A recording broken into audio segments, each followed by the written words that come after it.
એક ભાઈ સ્ત્રીથી કંટાળી ગયા હતા કે એના ઘરવાળાથી કંટાળી ગયા એટલે પછી તો બીજું કોઈ સાંભળે એમ નહોતું. એનું એક સસરા સાંભળે એવા હતા એટલે એને સસરા પાસે ગયા કે તમારી દીકરીથી હું કંટાળી ગયો છું, દી ઉગે ને હાથમે ત્યાં સુધી મારે એનું સાંભળવાનું જ રહેશે, તમે કયો એમ કરું, એને તું કંટાળી ગયો છું.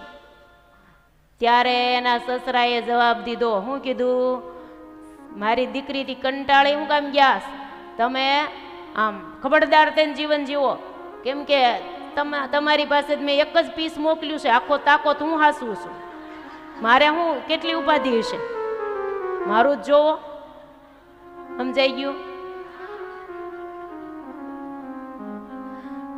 એમ સંસારની અંદર બધું આવે, આદિ વ્યાધિ ઉપાધિ, અખંડ ફાગણ સુદ પૂનમ.